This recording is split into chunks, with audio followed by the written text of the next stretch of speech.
Bapak Ibu sekalian. Ya, selamat siang Bapak Ibu sekalian. Terima kasih untuk Bapak Ibu sekalian yang tetap hadir ya pada sesi siang kali ini. Nah, perkenalkan nama saya Lia Arianti. Di sini saya berperan sebagai co-fasilitator yang akan membantu dalam sesi ini. Sebelum masuk ke dalam sesi, izinkan saya membacakan terlebih dahulu housekeeping atau tata tertib selama ZWAP online ini ya. Yang pertama, mohon izin kepada Bapak Ibu sekalian, seluruh kegiatan webinar ini akan direkam dan akan menjadi arsip internal Aliansi Zero Waste Indonesia. Selanjutnya, peserta diimbau untuk menggunakan laptop agar dapat mengakses slide dan platform diskusi yang digunakan selama webinar berlangsung. Peserta diminta untuk hadir 5 menit sebelum acara dimulai, dan peserta akan ditempatkan pada ruang tunggu terlebih dahulu.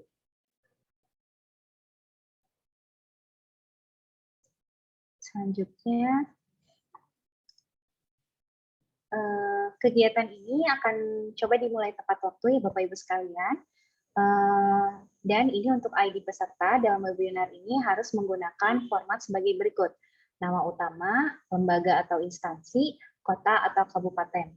Contohnya, Laras, DLH, Kota Bandung. Mikrofon peserta akan dimatikan jika tidak ada keperluan untuk berbicara, dan kamera peserta boleh dimatikan atau dinyalakan kecuali ada permintaan khusus dari tim fasilitator. Selanjutnya, silakan Bapak Ibu sekalian menggunakan fitur raise hand di bagian partisipan untuk pertanyaan dan tanggapan yang akan disampaikan secara langsung.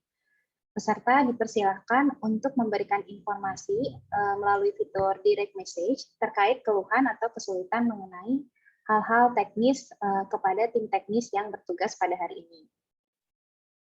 Pertanyaan dan tanggapan bisa Bapak Ibu kirimkan ke dalam chat room dengan format sebagai berikut: tanya, isi pertanyaan, tanggapan, dan isi tanggapan. Peserta dipersilakan juga untuk mengisi presensi dan evaluasi di setiap sesinya. Link terkait akan diberikan di kolom chat oleh tim teknis kami.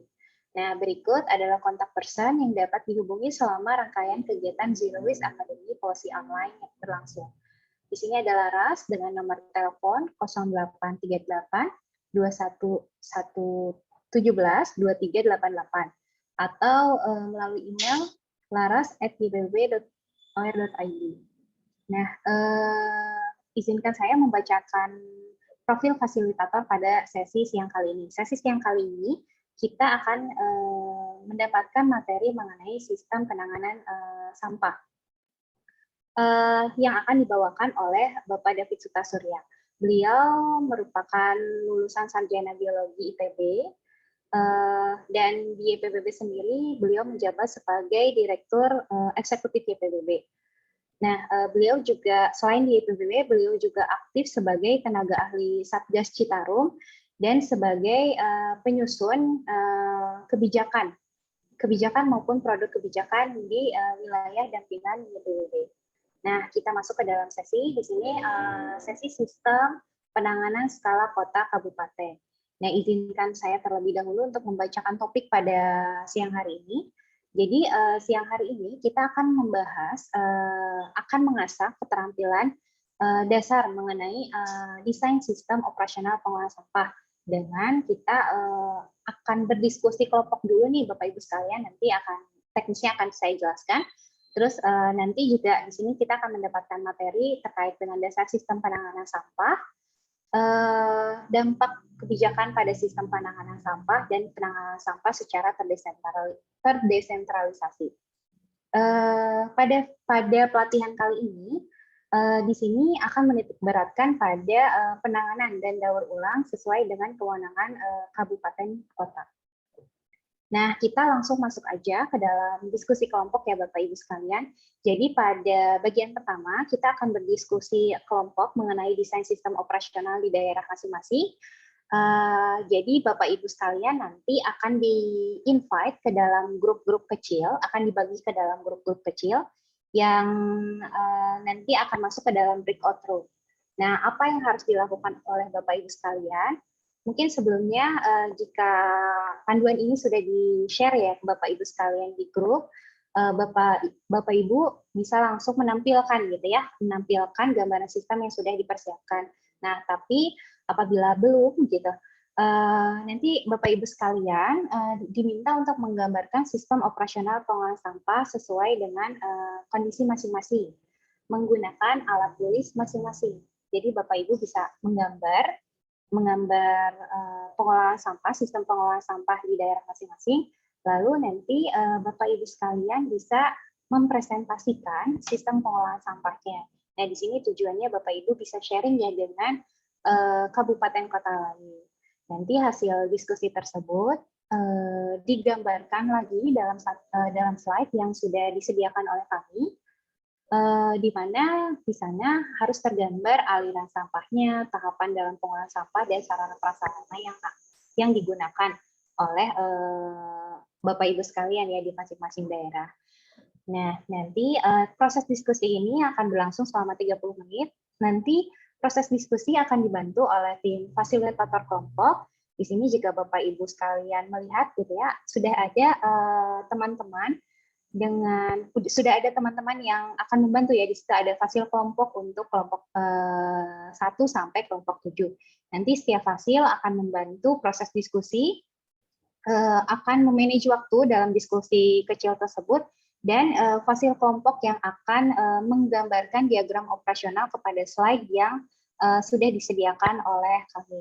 Nah, mungkin begitu saja ya Bapak Ibu sekalian, kita bisa langsung masuk ke dalam diskusi. Tim teknis mungkin bisa dibantu ya untuk meng-invite Bapak Ibu sekalian ini masuk ke dalam breakout room. Ya, bisa langsung dibuka ya room-nya.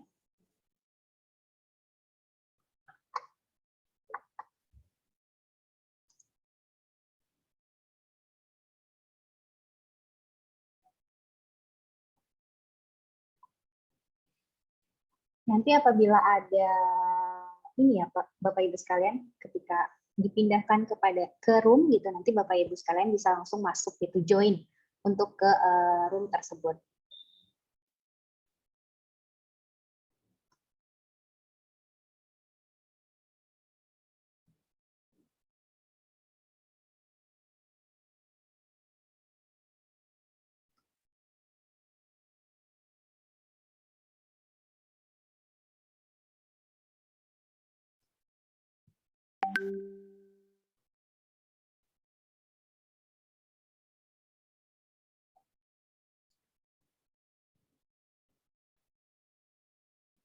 Ini mungkin masih banyak Bapak Ibu yang belum masuk ya, mungkin sedang dalam proses.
Bapak Ibu sekalian yang belum masuk, jika ada ini ya permintaan untuk join, Bapak Ibu tinggal klik join ke room yang sudah tersedia ya Bapak Ibu. Apabila ada kesulitan, nanti Bapak Ibu bisa langsung menghubungi tim teknis kami.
Halo, selamat Halo, siang. Kang Pamung.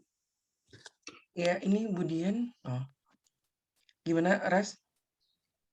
Bisa take over yang Kang Reza? Yang apa? Ini udah Ini saya teh masukin, Dak. udah masuk Dari udah tadi di aku juga ini. udah masukin, aku bukan Oh, Notion. oke. Tapi nggak ada Budian. Ada ini Itu Dian. masuk di kelompok Budian 1. LH bukan? Iya, Ya. di Notion di kelompok berapa?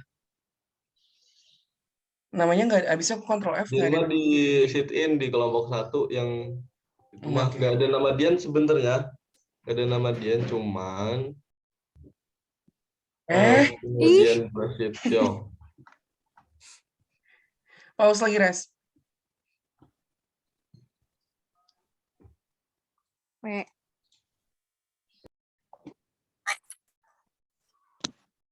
Yes, kita nggak transfer. Terima kasih Bapak dari Buleleng.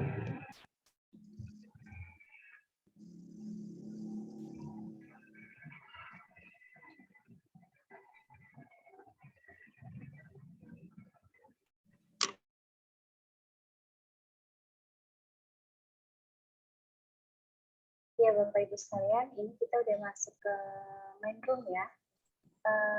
Mungkin tim teknis bisa bantu untuk share screen kembali. Apabila udah selesai ya untuk mengupdate slide.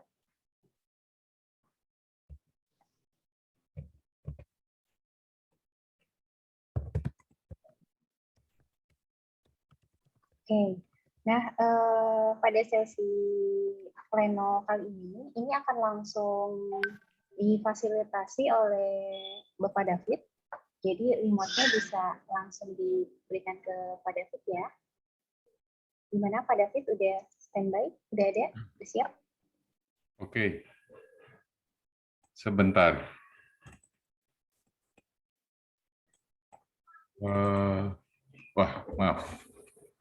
Ini saya mau pindahin ini dulu ya. Oke.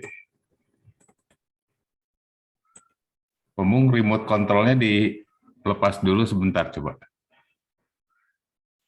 Oke.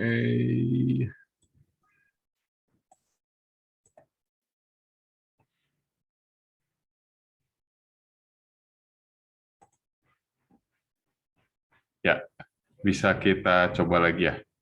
Oke, selamat siang Bapak Ibu. Saya David, saya akan coba memfasilitasi diskusi kita setelah ini ya.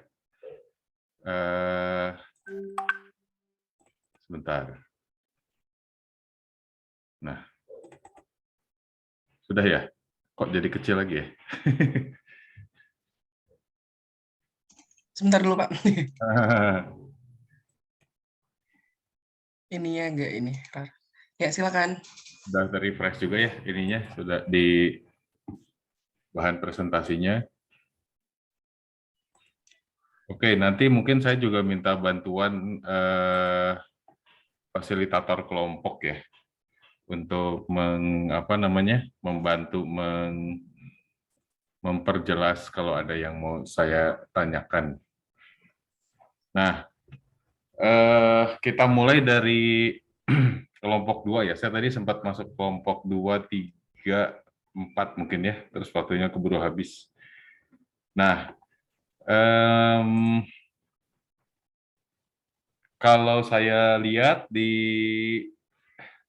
DLH ini sudah ada pemilahan di sumber, apakah maksudnya bahwa pemilahan di sumber itu dari rumah-rumah dan dari fasilitas-fasilitas gitu, seperti fasilitas komersial dan lain sebagainya? Mungkin bisa dibantu sama ini. Atau dipisahnya di TPS 3R gitu.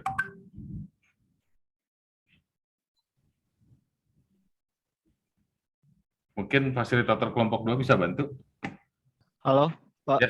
Nah, Halo. ya. Ini saya, mungkin Teh Lina apa saya, Teh Lina? Nggak apa-apa, siapa Saya aja. aja. Ya. Ini Pak, untuk dari rata-rata dari ketiga kabupaten yang saya dampingi tadi, Jakarta ada yang berbeda. Dia sudah ada pemilahan tadi, beberapa titik pemilahannya dari rumah, Pak. Itu pun masuknya beberapa ke bank sampah. Ada beberapa ke bank sampah, ada yang beberapa langsung masuk ke sarana-sarana pengolahan yang lain, Pak. Untuk di Tangsel sendiri, Pak, tadi ada kawasan berpengolah khusus, pemukiman berpengolah khusus yang sudah mengolah sampahnya secara mandiri di dalam kawasannya, Pak. Oke. Yang berbeda, tapi untuk secara umum, Pak, untuk pengolahan, untuk pengangkutan rata-rata masih untuk Kerawang kebanyakan masih langsung dibawa ke TPA gitu, Pak, tanpa ada pengolahan karena dari jumlah sampah dengan jumlah TPS 3R yang ada masih belum mencukupi untuk sarana pengolahan, Pak. Paling dari Kerawang sekarang sedang bersama komunitas gitu, Pak, untuk pengolahan organik ada yang dicoba hal baru yaitu menggunakan organik eco enzyme, Pak. Tapi jumlahnya masih sangat terbatas katanya, Pak. Itu, Pak. Kesimpulannya di DKI, Kota Tangsel, dan Kabupaten Karawang itu yang masuk ke TPA itu akhirnya masih dominan sampah tercampur atau sudah ini? Karena tadi saya dengar ada juga yang TPA-nya sudah hanya residu gitu. Ya, Pak, untuk dari Jakarta tadi berbicara diskusi dengan yang dari Jakarta, dia memberitahu bahwa hanya beberapa titik, Pak, beberapa lokasi yang udah hanya mengalirkan sampah residu aja, Pak. Ya, jadi sebagian besar masih tercampur ya, Ya, sebagian Pak, besar ya. sebagian besar untuk Di ketiga lokasi ini ya. untuk gitu. kabupaten ini, Pak. Ya, tiga ya, Rata-rata, kota dan kabupaten ya. Iya, Pak. Mungkin dari kelompok 2 itu aja, Pak. Makasih. Ya, jadi ada upaya untuk menuju pemilahan di sumber dengan bank sampah di sini ya, dan ada yang di rumah ya gitu, yang sudah di rumah. Nah, nanti kita lihat ya apa bedanya. Cuman memang secara secara proses keseluruhannya, sistem keseluruhannya masih tercampur kelihatannya. Ini baru upaya-upaya awal ya untuk menuju ke sana kelihatannya ya gitu.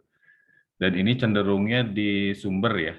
Sedangkan di daerah Karawang ini kemungkinan benar nggak pemilahannya itu di TPS 3R ya di daerah Karawang ini ya. Yang masuk ke TPS 3R-nya tercampur atau terpilah? Mungkin itu yang saya tanya. Ini sorry, biasanya kelompok pertama agak panjang bahasannya ya.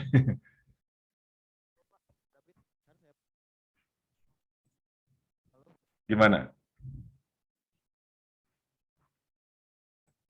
Halo? Mungkin dibantu sama ininya, sama fasilitatornya.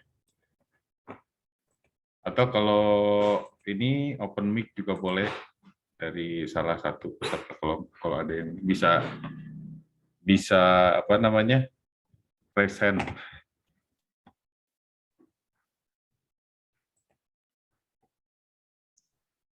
Ini dari fasil kelompoknya katanya masih tercampur, Pak. Masih tercampur. Oh, ada di chat ya. Ya. Oke. Ya. Ya, jadi yang masuk ke DL ke apa TPS 3R-nya tercampur. Jadi ada dua sistem yang berbeda di sini ya. Ada yang dipilah di Sumber, ada yang di Sumber masih tercampur dipilah di TPS 3R gitu. Juga ada pemilahan melalui bank sampah ini ya gitu. Walaupun dominannya masih akhirnya di TPA masih tercampur ya gitu. Oke, kita lihat kelompok berikut ya. Nah, dari Sidoarjo dan Batu. Masih ada sampah tercampur, tapi tadi saya sempat dengar kalau di Sidoarjo ini sudah punya sudah punya sistem di mana sampah yang tercampur dan terpilah masuk ke TPA yang beda ya, betul nggak?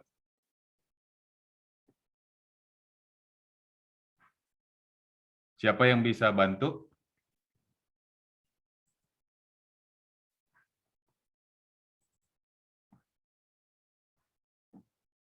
Halo?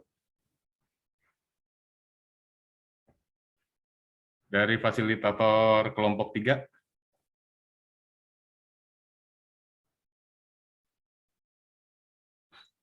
Mungkin Bisa open mic nggak? ya, Di unmute? bisa, seharusnya bisa. Harusnya bisa ya, masih co-host kan? Ya. Ya, mungkin Kang Riknik bisa bantu atau Kak Firly? Ya. Ya, ini di Sidoarjo, Ya, di Sidoarjo ya, betul. Sidoarjo. Ya. Jadi hasil diskusi kami tadi di Sidoarjo, baik di Sidoarjo maupun di mana ini di Batu, itu ada yang memang sudah terpilah dari Sumber lalu dibawa ke TPS 3R ini. Nah, ada juga yang masih belum terpilah dan juga sampahnya masih tercampur. Jadi itu nanti akan dibawa, diangkut, dikumpulkan oleh TOSA ini, lalu dilakukan pemilahan di TPS 3R. Nah, dalam pengolahannya sampah yang ada di sana itu juga sudah ada yang memakai maggot itu. Nah, untuk sampah yang diangkut ke TPA itu ya adalah yang benar-benar residu gitu. Ini adalah hasil kami. Itu di Sidoarjo kan ya? Iya, iya. Tadi saya dengar apa namanya ada yang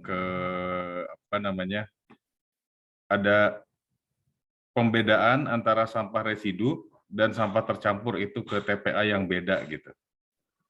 Coba mungkin Bu siapa ya? Bu Yanti saya lupa lagi namanya. Mungkin bisa dibantu open mic nggak cerita? Bu Indah ya? Bu Indah dari Sidoarjo.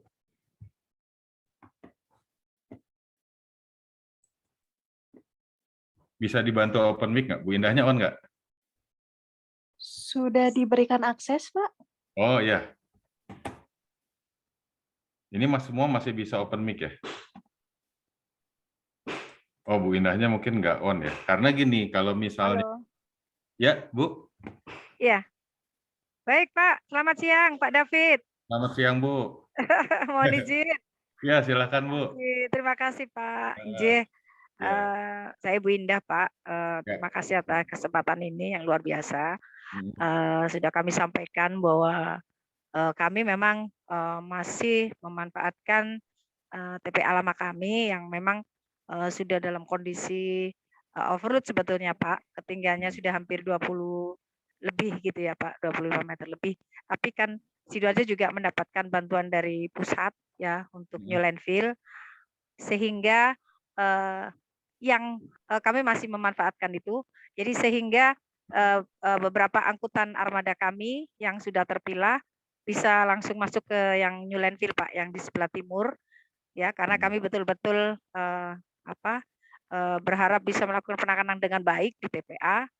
Ya, Terus betul, yang Pak. masih belum maksimal di dalam pemilahannya masih bisa kami letakkan di sebelah barat yang TPA lama kami. Sebetulnya sudah overload Pak, cuma memang sampai hari ini Sidoarjo masih melakukan gebrakan-gebrakan dan kepercepatan terus untuk melakukan pemilahan hingga di TPA.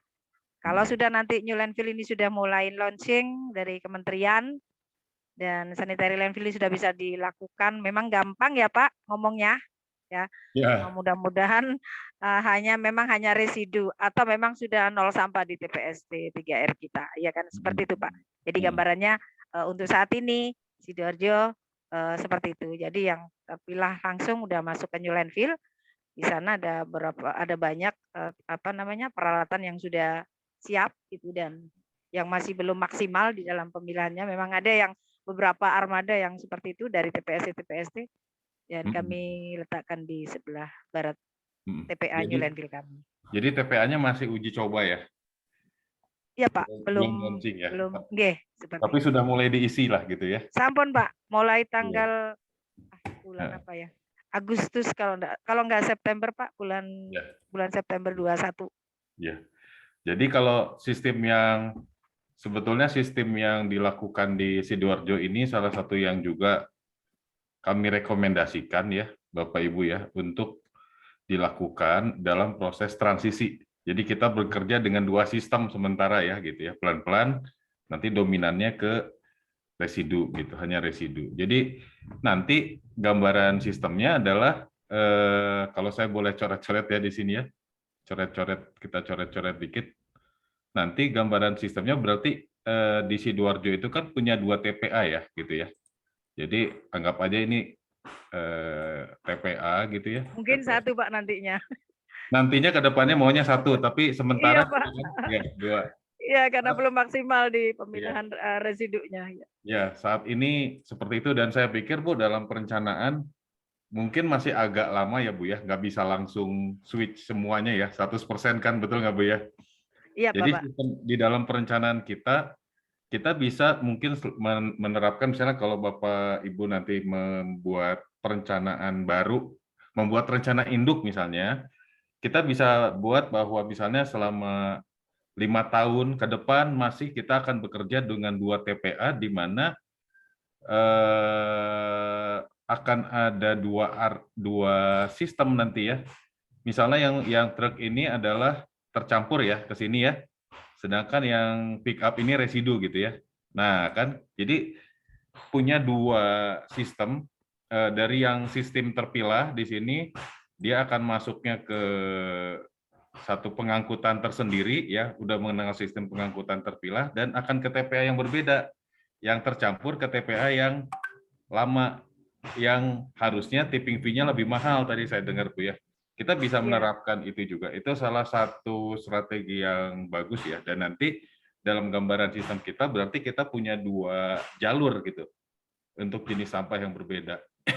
Nah ini dalam diskusi perlu dibahas bahwa itu pasti transisi ini pasti diperlukan. Nggak bisa terjadi dengan langsung gitu ya. Langsung berubah begitu saja kan? Iya Pak. Pasti perlu transisi, jadi perlu ada waktu yang disiapkan dan kapasitas di TPA lama perlu ada, karena dalam beberapa waktu akan bekerja dengan kondisi seperti ini. Yang merah ini adalah sistem terpilah, yang biru-biru adalah sistem tercampur misalnya. Seperti itu. Tapi pastinya nanti Pak, mohon izin, kami Sidoarjo tidak akan melayani TPST yang tidak mau memilah. Jadi boleh. kalau diberikan ya, Bu, ya? opsi, ya, nanti boleh masuk ke TPA, timbangannya lebih besar retribusinya. Wah, mereka akan lebih baik bayar aja daripada memilah, kan gitu Pak ya. Saya rasa itu seperti itu digunakan. Tapi tidak. Jadi pimpinan ini sudah membuat sebuah kebijakan gitu. Jadi kami tidak akan tidak melayani yang tidak terpilah dengan baik seperti itu. Dan ini luar Oke. biasa Sidoarjo gebrakan Pak, sudah Ya. mulai percepatan NKRI seperti itu. Ya, Terima mantap. kasih Pak. Kebetulan Pak Piki tinggalnya di Sidoarjo. Silakan Pak, mampir Pak. Ada Bapak pimpinan kami membuat ekolindi Pak Ya. untuk mempercepat proses fermentasi dan menghilangkan lalat dan bau dan menyuburkan tanaman. Silakan Pak, mampir ke Sidoarjo. Ya. Mohon izin kepada semuanya. Terima kasih. Makasih Bu. Jadi nanti memang Siap. di pelatihan ini salah satunya adalah bagaimana kita membangun kebijakan komprehensif menyeluruh ya, dari kelembagaan, dari pembiayaan, dari perencanaan, dari regulasinya untuk bisa mendukung kebijakan seperti yang mau diterapkan di Sidoarjo. Oke, sedikit kita coba lanjut, tapi saya mau mundur ke sini sedikit ya, ke yang sebelumnya. Maaf. Kita mundur sedikit, yang sebenarnya hanya klarifikasi, tadi ada yang terlewat. Jadi kawasan pemukiman berkelola diolah secara mandiri ya. Ini berarti kawasan pemukiman ini harusnya kategorinya sama dengan sumber ya. Jadi nanti dalam pemetaan kita, dia posisinya bukan di pengolahan, tapi di sumber. Dan di sumber ini yang dilakukan bukan sekedar pemilahan, tapi juga pengolahan. Jadi ini seharusnya bagian yang ini, yang dilakukan DLHK Tangsel, kawasan permukiman berpengelola ini adalah sumber ya, di sini. Jadi di sumber ada pemilahan dan ada pengolahan. Itu juga satu langkah maju ya yang kita perlu dorong ke depan. Oke, kita bergerak ke kelompok berikutnya. Maaf. Ya. Kelompok 4 ya sekarang ya?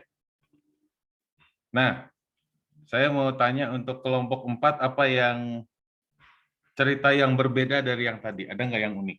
Mungkin fasilitatornya bisa bantu.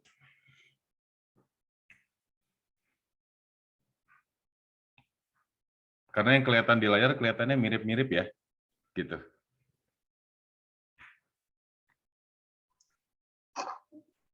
Bagaimana mungkin Mas Tomis atau Teh Dewi?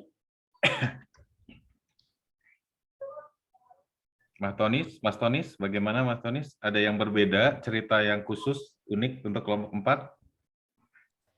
Iya, halo. Ya. Maaf tadi sepanjang diskusi banyak ini ya, apa namanya, kendala teknis gitu. Jadi lola banget untuk geser gambarnya. Ini bukan gambar terbaru ya? Bisa share gambar terbaru nggak kelompok 4? Kelompok 4 ya harus diupdate ya. Iya. Kalau tadi itu saya ada dari DLH Tasikmalaya, kemudian ada DLH Kabupaten Blitar dan Deli Serdang ya. Tadi merepet sih hampir sama. Jadi dari untuk DLH Tasikmalaya dan Blitar itu hampir sama. Jadi kalau proses pengumpulan itu kalau di Blitar itu ada menggunakan roda 3, terus di beberapa pengumpulan itu katanya juga sudah ada pengumpulan terpilah sejak dari sumber, dari rumah, terus kemudian sisanya itu tercampur sampai akhirnya sampai ke TPS atau TPS 3R gitu untuk Blitar. Terus kemudian untuk pengolahannya sendiri itu ada beberapa ada magot ya dari organik, ada pengolahan organik itu magot, terus ada pupuk cair sama ekoenzim, terus kemudian untuk yang non organik itu mereka pengolahannya melalui bank sampah ya. Terus semua pemrosesan atau pemilahan itu lebih banyak dilakukan di TPS 3R, terus hingga akhirnya diangkut ke TPA menggunakan truk, dan di TPA itu hanya open dumping untuk di Blitar. Kemudian Tasikmalaya itu juga hampir sama ya, menggunakan roda 3, terus kemudian melakukan pengangkutan langsung dari sumber ya, menggunakan roda 3 atau truk ya, yang langsung menghampiri sampah dari sumber. Terus kemudian pengelolaannya yang organik itu juga ada pupuk cair, magot, ekoenzim, terus kemudian ada produk ekobrik juga. Kemudian juga ada kreasi daur ulang ya. Dan kreasi daur ulang itu juga ada beberapa dari bank sampah. Kemudian setelah terkumpul itu tersentral di TPS 3R ya. Terus kemudian setelah ada residu langsung di pemrosesan akhir dibawa melalui truk, hanya open dumping di TPA ya. Terus ada Deli Serdang. Deli Serdang itu kalau di sana menggunakan betor atau becak motor ya, dan pick up. Mas Tonis, ya. Mungkin saya tanya nih ya, karena Ya. keterbatasan waktu saya wawancara. Jadi kalau yang lain yang umum itu kan sudah berupaya pemilihan di sumber tapi masih kecil ya. Sehingga yang ke TPA itu masih open dumping, artinya masih tercampur ya, dominannya masih di situ ya. Iya. Lalu sampah sebagian besar yang masuk ke TPS 3R adalah sampah tercampur ya. Iya. Dan dipilah di situ gitu ya. Iya benar. Tadi saya sempat dengar cerita dari Bapak Deli Serdang, walaupun baru di beberapa kecamatan, tapi TPA-nya yang masuk hanya residu katanya, betul nggak? Makanya Iya betul. Tadi di Deli Serdang katanya memastikan kalau yang masuk di TPA itu adalah residu gitu, karena semuanya diproses di TPS 3R atau di bank sampah itu. Terus kemudian yang di Deli Serdang itu juga sudah sanitary landfill untuk TPA, untuk pemrosesan air. Ditulis sanitary landfill residu, karena sanitary landfill juga bisa sampah tercampur. Tapi pengelolaannya, penanganannya akan jauh lebih rumit kalau sampah tercampur ya, karena yang akan berat adalah di pengolahan limbahnya, karena sekarang kan kalau Adipura yang pertama dilihat adalah TPA, dan yang dilihat adalah pengolahan limbahnya gitu ya. Kalau pengolahan limbahnya masih keluarnya masih banyak berwarna dan ya pokoknya standar masih dianggap tercemar ya, berarti nilainya jelek. Dan itu begitu sanitary landfill-nya residu, maka dia akan jauh-jauh lebih mudah dan murah dari sisi pengendalian pencemaran dan pengelolaannya ya, gitu. Nah, berarti nanti kalau benar sistemnya seperti itu, berarti nanti alirannya ke sini, ke yang masuk ke pengangkutan dan ke pemrosesan air hanya residu, yang lain sudah ada pemilahan dan pengolahan entah di sumber, entah di TPS 3R ya, gitu. Iya betul, di TPS, TPS 3R. Iya. Oke, kita lanjut ke kelompok berikutnya. Mungkin kita coba di-share screen lagi. Kelompok 5 ya, sekarang kelompok 5 berarti. Nah, bisa di-share screen lagi Pak Mung? Wah, mesti update juga ya. Kelihatannya ini. Mungkin bisa sambil menunggu, bisa di-share oleh fasilitatornya saja ya. Saya mohon dibantu nih. Yang unik, yang beda ya, yang berbeda. Yang sama nggak usah diceritakan. Yang berbeda. Ada nggak kelompok 5 dari seluruh? Baik Pak, tadi ada dari Buleleng sama Buleleng dan sama Mataram ya. Sedikit secara umum semuanya sama Pak. Dan secara saya nggak bisa bicara general ya. Mungkin kebanyakan sampah tercampur yang masuk ke TPA gitu. Cuman ada area TPS ini yang saya dengar dari Bapak tadi di Mataram ini ada tingkat pemilahan lagi dan sepertinya lebih tinggi. Ada karyawan yang bekerja di sana juga ada 80 orang. Koreksi kalau saya salah Pak di Mataram. Dan ini memilahkan organik hingga 24 jenis ya, dan lebih bersih dan bekerja sama dengan pengepul atau bandar besar yang ada di sana. Dan harganya sepertinya lebih tinggi karena anorganiknya lebih bersih. Selain itu, kalau yang di Sumber ini sudah mengacu ke sampah di kawasan berpengelola seperti sekolah. Sekolah-sekolah ini didorong untuk menyelesaikan sampahnya mulai dari organik dan anorganik dan diolah di sedekat mungkin di kawasan. Pun yang di Sumber sudah didorong dengan ekoenzim, tata akurat dan pengokosan dari skala banjar atau skala kelurahan maupun skala desa seperti itu. Itu dari kurang lebih sama. Ini ada cerita bahwa pengolahan ini dilakukan oleh desa ya, di mana nih? di Mataram, mungkin ya? Buleleng. Di Buleleng, cerita bahwa pengolahan dilakukan oleh desa ya. Ini ada bekerjasama dengan ada komunitas di sana. Mohon maaf, Kang Sandy, suaranya boleh diperbesar? Kecil. Bekerja sama dengan komunitas, Pak. Oh, ini seperti TPS 3R umumnya ya, dengan KSM ya, gitu. Kurang lebih. Nah, ini Kepulauan Seribu ini mungkin yang uniknya adalah sarana pengangkutan ya. Kalau ada sampah residu atau sampah tercampur, ini gambarnya bukan truk tapi kapal. Karena ada yang dikirim ke Bantar Gebang kan ya? Dan itu gimana? Dari Kepulauan Seribu nggak hadir, Pak. Jadi saya nggak ada. Oh, makanya.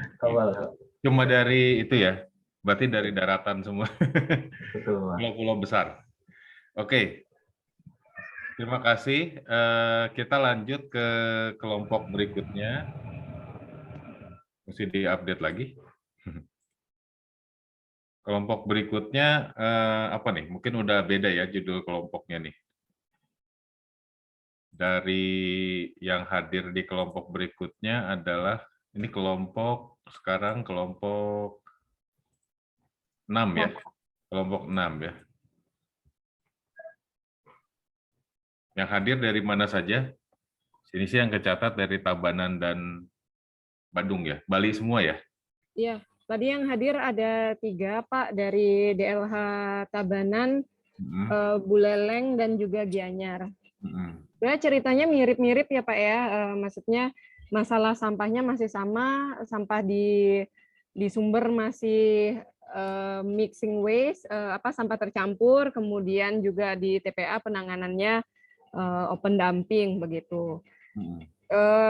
Tidak banyak berbeda sebenarnya karena di 3 daerah ini, 3 kabupaten ini mereka sudah memulai pilot project terkait dengan TPS 3R. Jadi baik itu di Gianyar, di Buleleng dan di Tabanan sudah start TPS 3R, bank sampahnya juga sudah mulai diaktifkan, tapi lagi-lagi mayoritas sampahnya itu masih sampah tercampur. Gitu. Ini tulisan dipilah sampah PDU oleh pihak ketiga maksudnya apa? Jadi kalau untuk sampah non-organik, begitu sampah plastiknya langsung dikelola sama pihak ketiga, Pak. Jadi ada beberapa pihak ketiga yang diajak bekerja sama kalau untuk yang di Tabanan. Jadi yang dia dapat sampah tercampur atau terpilah? Yang pihak ketiganya langsung terpilah, Pak. Plastiknya langsung diangkut. Yang dikelola DLH yang tercampur. Oh, ya. Oh, jadi maksudnya dia menerima sampah yang sudah keringnya ya? Iya, benar. Yang pihak ketiga dia ngambil yang kering. Yang memilah siapa? Sehingga dia dapat sampah yang sudah sampah yang bisa didaur ulangnya. Mereka punya bank sampah induk, 1 bank sampah induk, Pak. Di sana mereka udah memilah. Jadi sisa mixing waste-nya itu langsung diangkut dibawa ke TPA. Berarti bukan dipilah di sumber mungkin ya. Ini sesuatu yang dipilah setelah pengumpulan ya. Setelah berarti pengumpulan. Di TPS 3R. Berarti lokasinya mungkin nanti perlu geser ke. Oh iya. Gitu. Baik. Di sumbernya berarti masih tercampur semua mungkin ya? Ya, sumbernya masih tercampur, Pak. Di 3 lokasi ini sumbernya masih tercampur. Kalaupun ada yang sudah terpilah, begitu Pak, pengangkutannya yang tercampur, terutama di kota. Jadi cerita dari Gianyar, sebenarnya ada beberapa rumah tangga sudah mulai memilah. Tapi ya karena sebagian besar mayoritasnya masih tercampur, ya diangkutnya jadi 1. Oke. Ya. Ya, terima kasih Bapak Ibu. Kita coba ini ya, lanjut pembahasan ya. Nanti dari diskusi kelompok ini kita coba bahas sambil berjalan. Bisa ditampilkan ya? Terima kasih.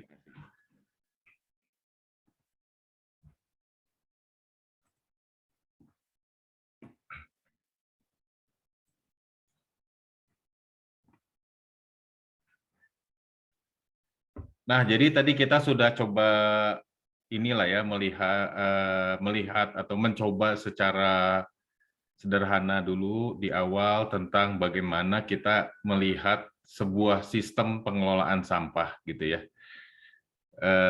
Di mana memang selama pelatihan ini kita akan masih fokus dulu di yang dominannya di penanganan, tapi saya akan coba mulai dulu menjelaskan pada Bapak Ibu, karena dari perspektif zero waste penting sekali kita melihat secara keseluruhan ya.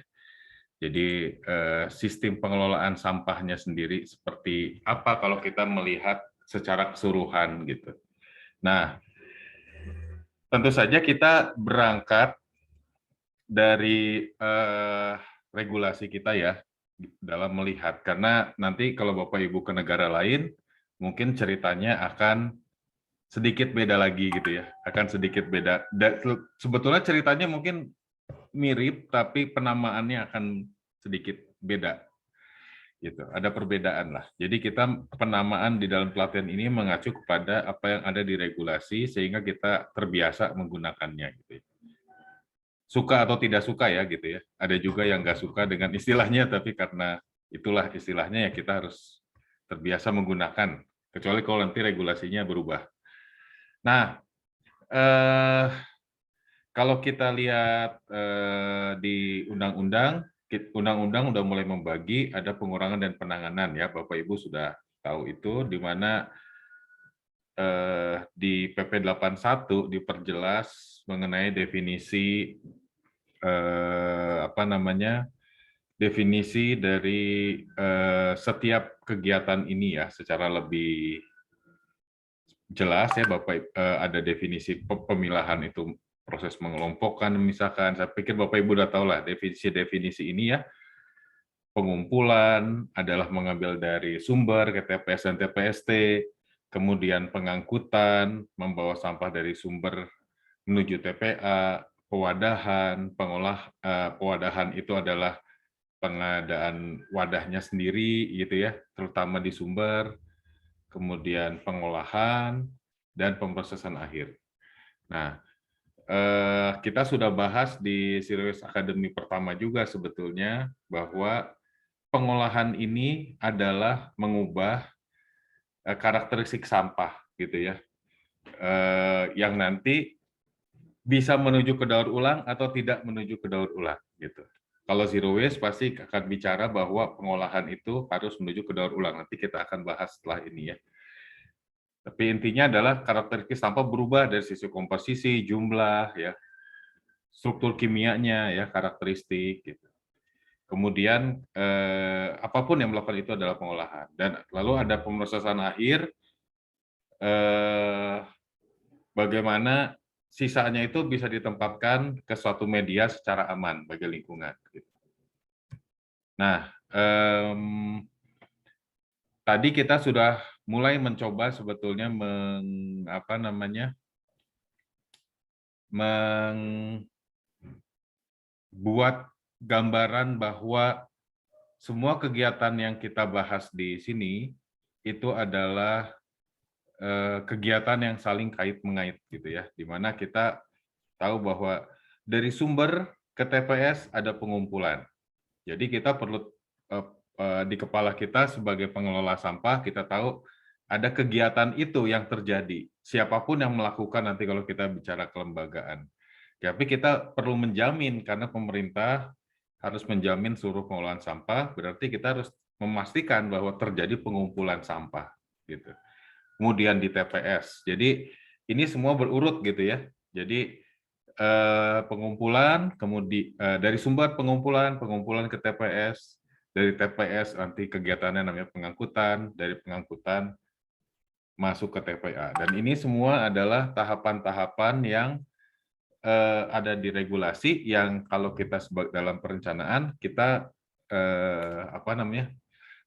perlu melihat ini sebagai sebuah sistem yang ada keterkaitan gitu ya, bahwa pengumpulan itu terjadi setelah dari sumber gitu ya, seperti itu. ada pengangkutan itu yang menuju ke TPA. Sehingga kita bisa membedakan nanti. Apalagi kalau kita harus buat laporan Jakstrada ya, kita perlu tahu ini. Nah ini moga-moga bisa memberikan gambaran nanti di mana satu aktivitas diukur gitu.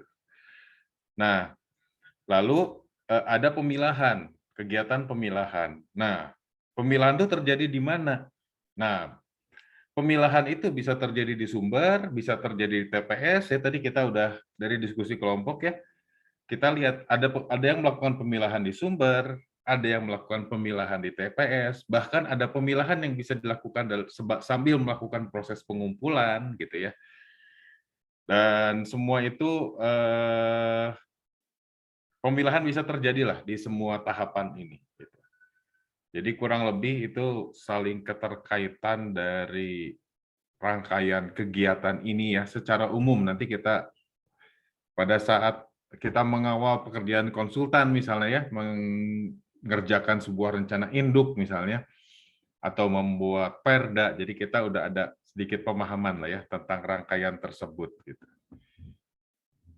Nah, lalu ada pengurangan. Pengurangan ini bicara pembatasan timbulan, di mana di sini definisinya adalah kita meminimalisasi timbulan sampah sebelum dihasilkan sejak sebelum dihasilkannya gitu sampai saat berakhirnya kegunaan sebuah produk.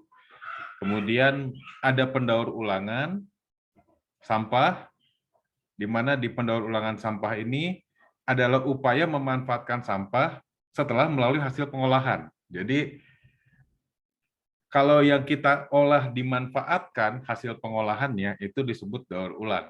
Gitu. Jadi banyak yang karena definisi di undang-undang kita seperti itu, tapi di lapangan masih banyak yang mencampurkan antara daur ulang dan pengolahan, gitu ya. Jadi kalau kita ingat di Sirius Academy pertama, kompos itu adalah hasil pengolahan, bukan hasil daur ulang. Jadi kalau kita menghasilkan kompos, kita tidak melaporkan sebagai daur ulang, tapi sebagai pengolahan, gitu. Tapi hasil dari daur ulang itu adalah hasil pemanfaatan kompos tersebut ya menjadi tanaman ya, menjadi pohon atau apa gitu ya. Atau kita mengubah sampah organik menjadi maggot tadi ya. Itu adalah pengolahan gitu. Nah, maggotnya dimanfaatkan untuk apa? Sampai dia menjadi produk yang bermanfaat untuk siapa? Untuk manusia sebetulnya dalam hal ini ya. Ini kepentingan manusia kita bicara di sini. Jadi kita nggak mungkin makan maggot secara langsung, kita sebut maggot itu hasil pengolahan. Tapi kalau maggotnya dikasih makan ke lele, nah lele, berapa maggot yang digunakan untuk dimanfaatkan untuk lele, untuk kasih makan lele, untuk kasih makan ikan, kasih makan ayam, dan lain sebagainya, itulah yang kita laporkan sebagai daur ulang. Nah, lalu ada pemanfaatan kembali yang sebetulnya kalau dalam bahasa umumnya adalah reuse gitu ya. Ini adalah menggunakan sampah sesuai dengan fungsi yang sama atau fungsi yang berbeda tapi tidak melalui hasil pengolahan. Nah, bagaimana definisi ini konsekuensinya pada sistem gitu ya. Nah, ini kita lihat di sini. Nah,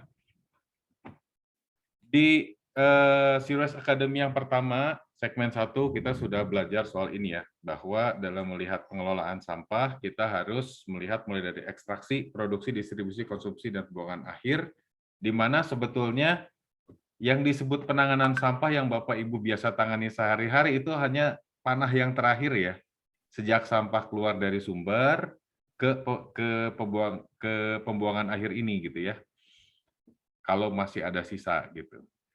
Tapi kita perlu tahu bahwa pengelolaan sampah versi Undang-Undang 18/2008 dan semuanya ini adalah menjadi tanggung jawab pemerintah sebetulnya bukan saja sampah yang keluar dari rumah-rumah kawasan komersil, tapi juga bagaimana material yang diekstraksi, diproduksi, dan didistribusi gitu ya.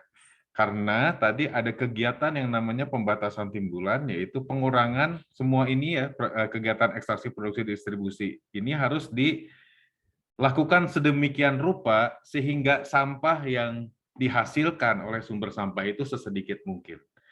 Nah, kegiatan ini adalah kegiatan yang kompleks yang selama ini masih belum menjadi perhatian. Moga-moga ke depan kita bisa membuat Serious Academy untuk bagian yang sebelum di sumber ini ya, sebelum sampah dihasilkan gitu.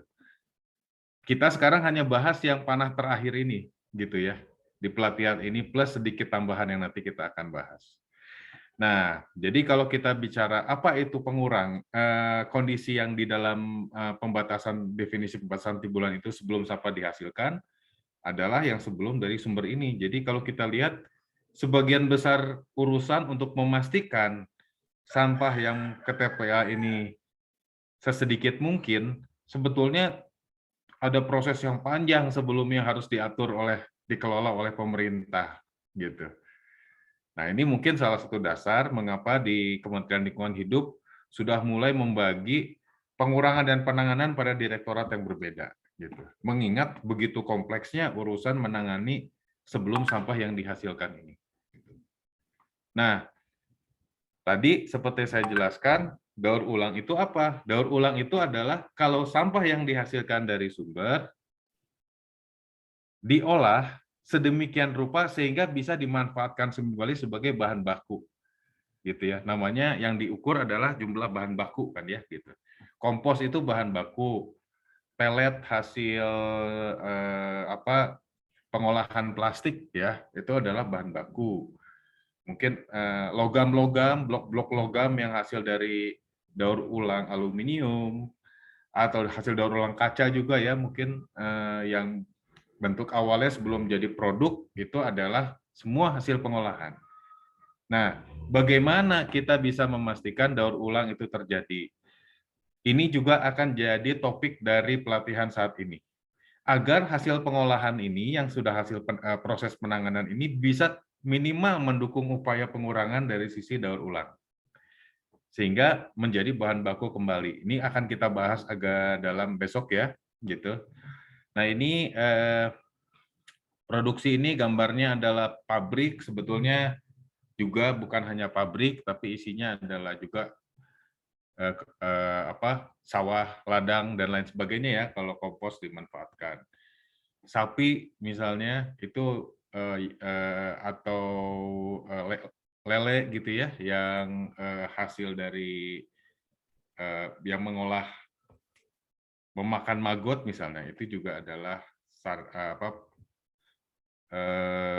sarana produksi sebetulnya gitu ya.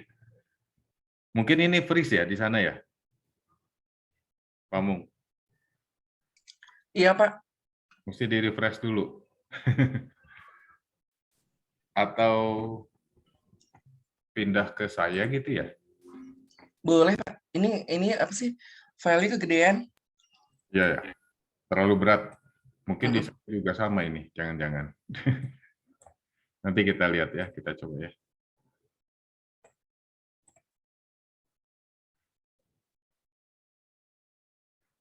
Tadi sampai di daur ulang.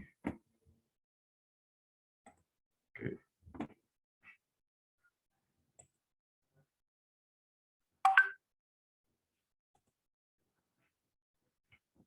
Bentar.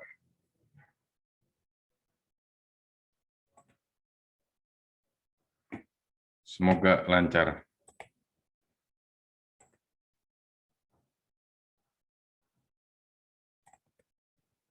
Nah, mungkin saya tampilkan yang langsung lengkap aja ya.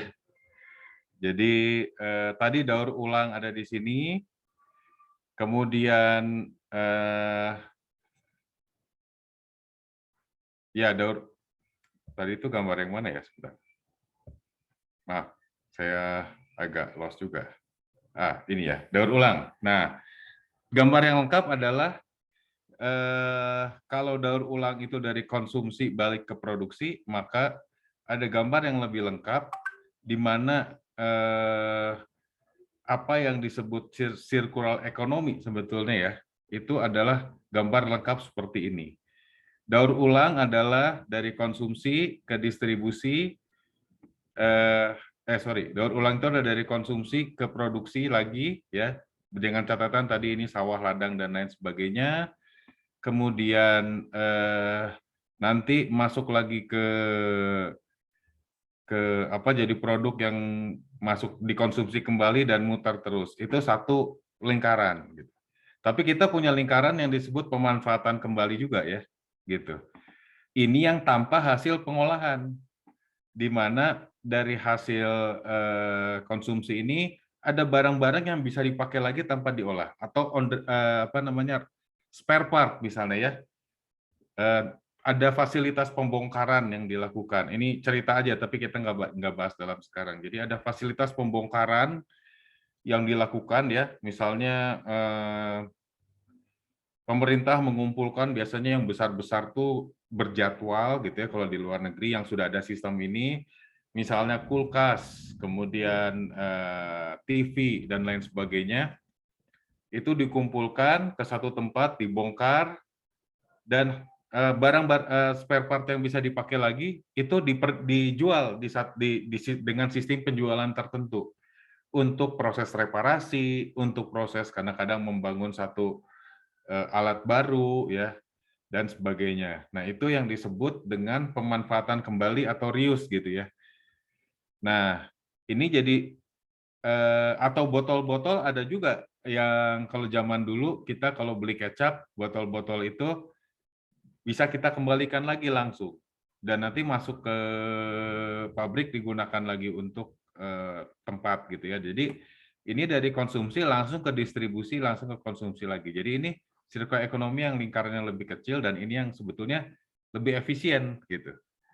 Nah, sedangkan ada satu lagi adalah pembatasan timbulan. Ini posisinya adalah memastikan di sepanjang rantai ini tidak atau ya sesedikit mungkin menggunakan sumber daya alam asli, sumber daya alam yang disebut virgin material ya, artinya sumber daya alam yang kita ambil langsung dari alam, dan sebanyak mungkin kita menggunakan bahan-bahan yang hasil dari pengolahan ya, atau hasil dari pemanfaatan kembali, proses pemanfaatan kembali dari produk dan kemasan yang kita gunakan gitu. Itu yang menjadi visi ke depan gitu ya, dari zero waste. Dan apa yang disebut circular economy adalah ini yang mau diwujudkan. Kalau ini sudah terjadi secara bertahap dan menuju ke tahap idealnya nanti adalah ekstraksi ini dan pembuangan akhir ini akan hilang. Lama-lama kita tidak butuh TPA lagi kalau sudah full circular economy, dan juga akan sedikit sekali mengambil dari sumber daya alam baru, sehingga kerusakan alam dari deforestasi, dari pertambangan bisa diminimalkan. Saya kira teman-teman dari Dinas Lingkungan Hidup pada tempat-tempatnya masing-masing juga berurusan dengan isu kerusakan alam dari pertambangan gitu misalnya ya, bukan hanya mengurus sampah saja kan gitu ya. Dinas Lingkungan Hidup secara keseluruhan. Sehingga perlu jadi perhatian juga bahwa tujuan dari pengelolaan sampah adalah menghilangkan TPA dan mengurangi sebanyak mungkin kita menggunakan sumber daya alam baru.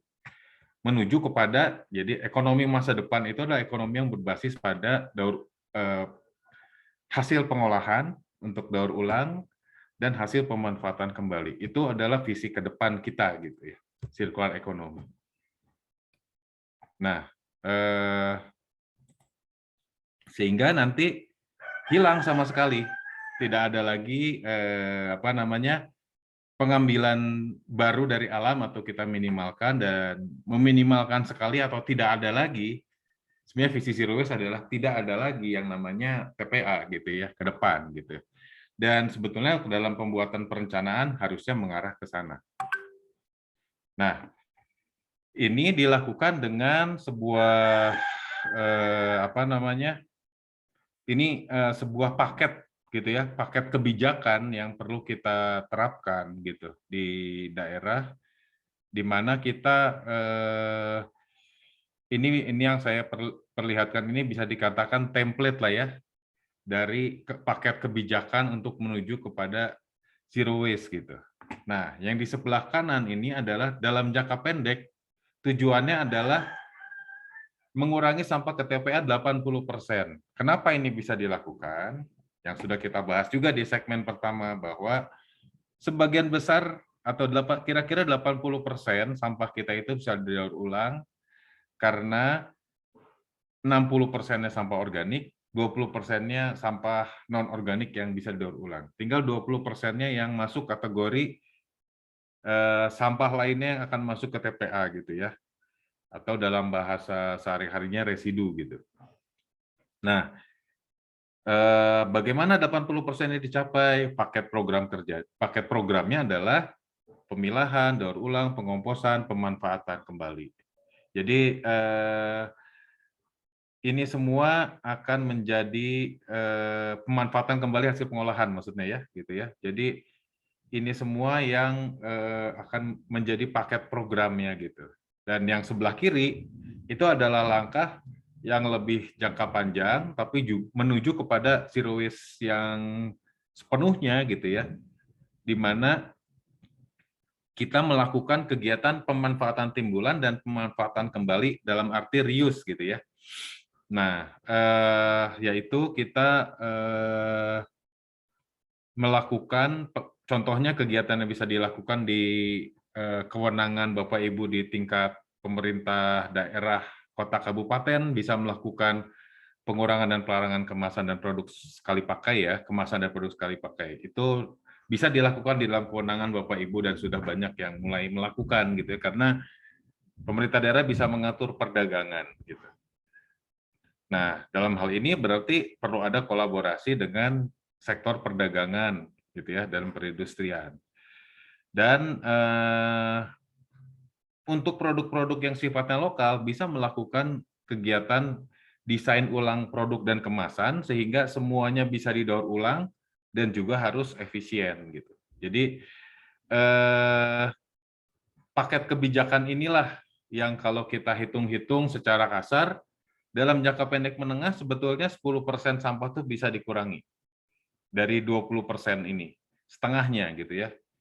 Artinya dalam jangka yang tidak terlalu lama sebetulnya, selama kita menerapkan kebijakan secara konsisten, misalnya saya pikir dalam 5 tahun gitu ya, setiap sebuah daerah itu kalau kebijakannya konsisten dan bisa full force, maka 10% dari sampah sisa tadi ya, sampah lainnya ini bisa dihilangkan melalui kebijakan pengurangan dan pelarangan ini dan redesign produk dan kemasan ya, produk-produk lokal. Dan dalam jangka panjang untuk produk yang susah-susah nanti pemerintah pusat harus mendorong supaya industri-industri besar bisa mengurangi lagi sebanyak mungkin dengan redesign juga dan juga melakukan pelarangan juga secara nasional sehingga akhirnya sepenuhnya tidak ada lagi sampah yang harus dikirim ke TPA gitu. Jadi secara teoritis seperti ini dan seharusnya bisa dilakukan tergantung pada desain kebijakan dan keberanian menerapkannya gitu ya. Jadi di segmen 1 kita sudah bahas contoh Kota San Fernando yang sekarang sudah bisa mencapai 90% pengurangan sampah ke TPA. Artinya dia sudah berhasil mengolah semuanya sampah yang bisa didaur ulang ya, baik organik maupun non-organik, dan semua yang bisa dibatasi sampah itu timbulannya dan bisa dimanfaatkan kembali sehingga sudah bisa mencapai 80 plus 10, dia sudah bisa mencapai 10%. 10% lagi membutuhkan perubahan yang lebih jauh lagi, jangka panjang, di mana pemerintah pusat harus berperan gitu. Nah, ini paket kebijakan kita gitu. Nah, kita sekarang balik lagi ke desain sistem gitu ya. Bahwa kalau kita bicara desain sistem yang tadi kita bahas, kebijakan-kebijakan yang kita terapkan, contohnya ini paket kebijakan seperti ini atau kebijakan yang lain gitu ya, akan mempengaruhi dari desain sistem kita yang real terjadi di lapangan. Jadi kalau Bapak Ibu ke lapangan atau tadi kita diskusi kelompok melihat yang terjadi di Sidoarjo seperti ini, yang terjadi di Batu seperti ini, yang terjadi di Mataram seperti ini gitu ya, di Buleleng seperti ini. Nah, di Jakarta seperti apa gitu ya, di Kerawang seperti apa, itu semua kita bisa lihat, oh kita bisa tahu berarti kebijakan yang benar-benar diterapkan tuh apa. Jadi kebijakan bisa berpengaruh ke sistem, tapi sistem itu yang kita lihat di lapangan kita bisa gunakan juga untuk menebak kebijakan real yang sebetulnya diterapkan oleh sebuah pemerintah daerah itu apa gitu ya. Nah, kalau kita memetakan kondisi existing ya, kondisi saat ini dari sebuah sistem, kita petakan bagaimana sampah itu berjalan. Kalau nanti tergambarnya seperti ini, di mana semua sampah dari sumber dikumpulkan ke TPS, ke TPA, dan lalu diangkut ke TPA gitu ya. Semua sampah seperti itu ya berarti kondisinya masih seperti ini gitu ya. Nah, di mana ini contoh rangkaian-rangkaiannya gitu ya. Nanti kita akan lihat ada konfigurasi yang akan berbeda dari ini gitu ya, dari bentuk dasar yang kita lihat di sini gitu.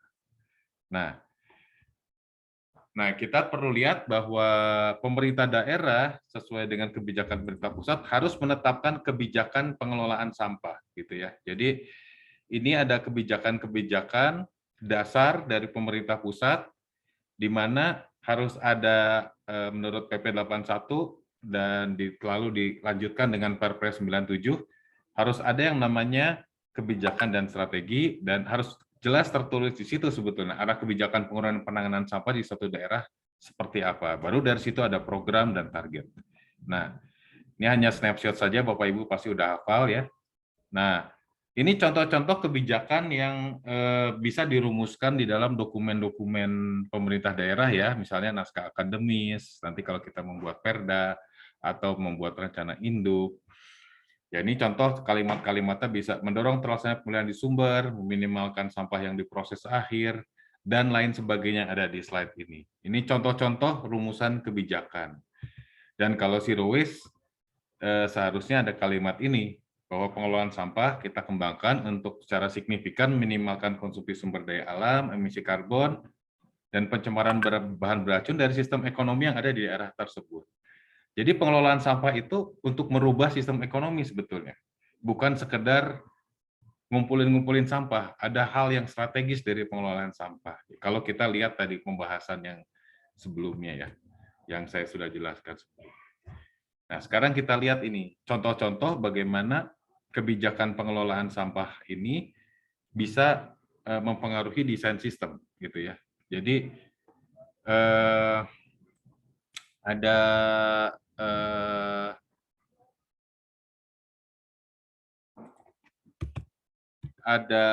penanganan sampah tercampur, ada penanganan sampah terpilah dan di TPS 3R, dan ada penanganan sampah di sumber. Nah, apa sih bedanya ini ya gitu ya? Nah, kalau penanganan sampah tercampur, dia akan seperti yang kita gambarkan di tadi ya, bahwa semua sampah akan nyampe ke TPA. Begitu, kita sudah tahu itu ceritanya. Tadi kita lihat dari gambaran, sebenarnya dominannya masih seperti ini dari diskusi kelompok. Tapi ada yang mencoba mulai menerapkan seperti ini, bahwa di sumber sampah dikumpulkan dalam keadaan tercampur, kemudian masuk ke TPS 3R, lalu masuk ke daur ulang, yang bisa didaur ulang, sampah non-organik yang bisa daur ulang, kemudian sampah organik itu masuk ke pengolahan sampah organik dan pemanfaatannya ke sini, kemudian residu. Nah, pemilahannya terjadi di TPS 3R. Nah, lalu ada lagi sistem penanganan sampah di sumber, di mana kita mementingkan gitu ya penanganan sampah yang di sumber. Nanti akan tercermin pada produk-produk regulasinya. Tapi kalau dari sisi sistem akan terlihat bagaimana dari sumber, kalau kita lihat bedanya dengan yang sebelumnya, di sini dari sumber sampah semua dikirim ke TPS 3R. Baru di TPS 3R dipilah-pilah sehingga baru terpecahnya di TPS 3R ya, setiap jenis sampah ini. Sedangkan kalau yang ini bedanya dengan yang sebelumnya adalah dari sumber sudah terpecah gitu. Sampah non organik yang bisa daur ulang masuk sendiri ke jalur yang ke industri daur ulang, sampah organik udah bisa masuk sendiri, residu B3 bisa masuk sendiri gitu. Nah, kita bisa lihat bahwa ini adalah suatu sistem yang berbeda nanti konfigurasinya gitu ya. Dan salah satu dampaknya adalah pada sarana. Sarana yang diadakan akan berbeda. Jadi Bapak Ibu harus menganggarkan hal yang berbeda sebagai konsekuensi dari kebijakan. Kalau Bapak Ibu mengadakan gerobak yang ukurannya besar, mengadakan TPS 3R dengan desain yang standar saat ini, dan yang dibeli adalah dominannya truk-truk yang besar, itu merupakan konsekuensi dari kebijakan sampah tercampur gitu. Sedangkan kalau penanganan sampah terpilih TPS 3R sama juga sebetulnya. Truknya sarana pengumpulannya ukuran besar atau pakai mosam gitu ya. Pakai motor sampah gitu bahasa kita di sini di Bandung ya, di Jawa Barat. Nah, TPS 3 nanti satu sarana yang akan mulai kelihatan dominan adalah kalau sebelumnya di sampah tercampur hanya TPS, tapi kalau di sarana penanganan sampah terpilih TPS 3R pastinya akan ada pembangunan TPS 3R. Lalu ada sarana pengolahan sampah, dan satu sarana yang penting adalah ada sarana pemilahan di TPS 3R. Ini yang cukup mahal gitu ya. Kalau tidak ada sarana pemilahan, pasti sistemnya nggak akan bisa mengejar antara sampah yang masuk dan keluar karena sampahnya jumlahnya banyak. Nah, lalu kalau penanganan sampah terpilah di rumah, ini bedanya adalah yang menjadi penting adalah justru pewadahan gitu ya. Pewadahan sampah sarana terpilah itu harus ada kebijakan nih bagaimana ada pewadahan sarana sampah terpilah. Lalu sarana pengumpulannya juga akan berbeda-beda. Sarana pengumpulannya itu dan pengangkutannya biasanya berukuran lebih kecil gitu. Spesifikasinya akan berbeda. Pengolahan sampahnya nanti akan juga bisa beragam dari yang kecil sampai yang besar. Sedangkan kalau di TPS 3 ini sarana pengolahannya pasti ukurannya medium gitu ya atau besar. Nah, ini kita bisa lihat nih contoh-contoh kalau yang sudah pernah saya kunjungi ya. Kalau sarana yang sistem yang sudah terpilah, maka kita bisa bikin sarana pengolahan sampah organik kecil-kecil ya. Kita bisa melakukan desentralisasi gitu ya. Kemudian kendaraan pengangkut khusus sampah organik bisa diadakan yang dari sumber gitu. Kalau bisa keren seperti ini yang mekanisasi atau ember-ember ya. Kalau di kita masih ember-ember, tapi bisa juga gitu di jalan. Nah, lalu kalau di India itu mereka punya yang namanya dry waste collection center gitu. Nah, ini di sini kita bisa lihat bahwa karena terpilah dari sumber, maka TPS 3R bisa berbeda gitu. Ada TPS 3R khusus untuk sampah non-organik, ada TPS 3R nih yang di samping ini khusus sampah organik. Gitu. Nah, lalu di dalam perencanaan, dampak setiap kebijakan pun akan berbeda-beda. Jadi ada penanganan sampah, kalau penanganan sampah tercampur, dampaknya karena tercampur, inilah sumber dari sarana prasarana yang kumuh. Jadi kita selalu berhadapan dengan penolakan penolakan sarana. Itu kan terjadi karena sampah tercampur masuk ke sarana, di mana kandungan sampah organiknya tinggi dalam keadaan yang susah dikelola karena masih nyampur. Inilah yang membuat terjadinya dampak kekumuhan itu sebetulnya gitu ya. Lalu tidak aman bagi petugas. Kenapa? Karena kontaminasi yang sangat besar dari sampah tercampur itu. Nah, kalau sampah ke TPS 3R, dampaknya apa? Ternyata kalau karena yang dikumpulkan adalah sampah tercampur, umumnya pun TPS 3R kalau yang masuk sampah tercampur itu kumuh gitu. Itu yang kita hadapi di lapangan. Tetap saja pengumpulannya tidak aman untuk petugas. Dan juga di TPS 3R tidak aman untuk petugas karena sampah dalam keadaan tercampur gitu ya, sempat terkontaminasi. Dan kalau kita buat kompos, harusnya komposnya dan magotnya pun tidak boleh untuk pangan karena sudah terkontaminasi si sampah organiknya, sehingga disebutnya produk dari TPS 3R itu adalah produk non-food grade gitu. Nah, apa pentingnya penanganan sampah terpilah dari rumah? Pertama, sarana tidak kumuh karena sudah sampah organik sendiri, sampah non-organik sendiri, aman untuk petugas karena tidak ada kontaminasi, sampah tidak pernah tercampur, dan produk hasil olahannya adalah food grade, artinya sampah organik bisa jadi bahan pangan, sampah non-organik bisa dipakai untuk membuat botol, untuk membuat piring, pokoknya untuk hal-hal yang bersentuhan dengan makanan. Dan ini contoh bagaimana kita melihat desain yang berbeda akan punya dampak yang berbeda pada sarana, tadi contohnya, dan juga dampak-dampaknya. Tinggal pemerintah mau memilih yang mana, semua akan berpengaruh ke belakang, ke arah bagaimana sistem akan nanti harus didesain dan sarana yang harus diadakan. Mungkin dari saya itu saja. Silakan lanjut, lihat ke tanya jawab sedikit ya, di sisa waktu, maaf nih agak panjang. Ya, terima kasih Pak David atas pemaparannya. Mungkin coba saya share screen. Ini sudah ada satu pertanyaan dari Bapak Susanto. Bagaimana cara yang jitu agar masyarakat mau memilah sampah dari sumber? Bagaimana cara jitu agar masyarakat mau memilah sampah dari sumber? Nah, Pak Susanto ikut di pelatihan yang segmen 1 nggak ya? Mungkin belum ya, Pak ya? Nah, di segmen 1 kita sudah mulai bahas soal itu, Pak Susanto ya, bahwa cara jitu ada, menurut kami ya, dan ini sudah mulai berjalan, tapi bukan cara mudah gitu Pak. Tidak ada yang instan. Nah, apa yang harus kita perbaiki menurut kami adalah penguatan kalau supaya masyarakat mau memilah sampah di sumber dari apa yang kami dapat selama ini apa ya, bukan di Indonesia tapi dari berbagai negara lain yang sesama negara berkembang dan juga negara maju, sebetulnya sama saja. Dan yang sedang kami coba dorong di Indonesia ini adalah harus ada regulasi dan penegakan hukum.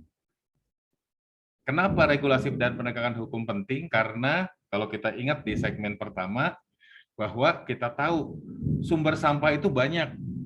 Kalau misalnya di kabupatennya Pak Susanto ada 1 juta penduduk gitu ya, kan yang harus memilah 1 juta penduduk ya, gitu. Sama dengan polisi kalau mau menerapkan helm, penggunaan helm, sabuk pengaman, yang harus menggunakan helm sabuk pengaman kan bukan kader atau orang-orang tertentu, tapi semua orang. Dalam hal ini mau tidak mau regulasi harus dibuat dan penegakan hukum harus dilakukan.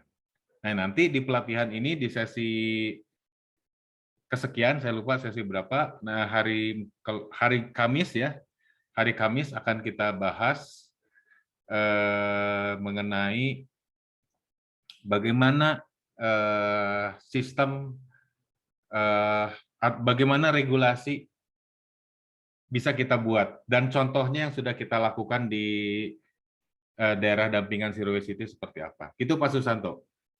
Mungkin kalau mau mendapatkan gambaran cara jitu agar mau memilah sampah, kita ikuti yang sesi itu tentang regulasi mungkin ya. Kalau di segmen yang sekarang. Tapi di segmen 1 sudah dibahas cukup banyak juga sebetulnya soal pertanyaan. Itu Pak Susanto. Mungkin terkait pemilahan sampah juga akan dibahas besok ya Pak, untuk penerapan, bagaimana penerapan pemilahan gitu untuk warga ya, agar warga mau memilah gitu. Soalnya mungkin tadi ke penegakan. Oh ya, besok mulai ada gambaran tentang desain kebijakannya ya, tentang kebijakannya itu sendiri. Ya, tapi agar dia mau, itu regulasi dan penegakan hukum mau tidak mau. Tinggal bagaimana kita memastikan secara pendanaan dan kelembagaannya juga pemerintah siap untuk melakukan hal tersebut. Oke, baik Pak. Nah, mungkin ini sebenarnya waktu sudah menunjukkan pukul 15.02. Nah, apabila ada Bapak Ibu yang masih mau bertanya gitu, dipersilakan mungkin langsung raise hand saja. Bagaimana Bapak Ibu, apakah ada yang mau berdiskusi secara langsung? Kalau misalnya ada diskusi ya Bapak Ibu, saya mohon izin untuk menambah waktu selama 5 menit ya untuk diskusi pada kali ini. Bagaimana Bapak Ibu sekalian, apakah ada yang ingin berdiskusi? Mungkin jika dilihat belum ada yang raise hand ya. Kalau begitu mungkin sebenarnya masih ada satu materi ya Pak, cuman kita bahas gitu, kita lanjutkan di materi besok pagi ya Bapak, terkait dengan sistem desentralisasi ya. Nah, sebelum saya tutup, bagaimana Pak David? Di sini sudah tidak ada pertanyaan, mungkin ada yang ingin Pak David sampaikan sebelum saya tutup? Ya, di sesi-sesi berikutnya kita akan membahas lebih dalam tentang bagaimana kebijakan. Ya. Kalau hari ini kita baru membahas sampai level bagaimana kita mendesain, ya, jadi gambaran awal saja gitu. Dan bahwa kebijakan berpengaruh ke desain. Nah, sesi berikutnya akan membahas lebih dalam tentang bagaimana persisnya kebijakan tersebut ya, selama hari Selasa dan Rabu gitu. Ya. Oke, terima kasih Pak David. Ya, mungkin begitu saja ya pada sesi siang hari ini. Ternyata kalau coba saya rangkum sedikit, kebijakan pengolahan sampah itu perlu didesain ya Pak secara komprehensif dari hulu ke hilir. Kalau dilihat dari bahkan operasional pengolahan sampahnya juga perlu didesain dari sumber sampai pengolahan akhir. Dan setiap kebijakan yang kita ambil, setiap kebijakan yang dibuat akan memiliki dampak, dan dampak itu juga yang perlu kita perhatikan ya dalam pembuatan kebijakan. Nah, mungkin begitu saja untuk sesi siang hari ini. Terima kasih kepada Bapak Ibu sekalian. Saya tutup. Wassalamualaikum warahmatullahi wabarakatuh. Terima kasih Bapak Ibu sekalian. Sampai ketemu besok pagi dengan materi sistem pengolahan sampah terpilah. Kebijakan pengolahan sampah terpilah. Ya, itu tepatnya. Terima kasih Bapak Ibu.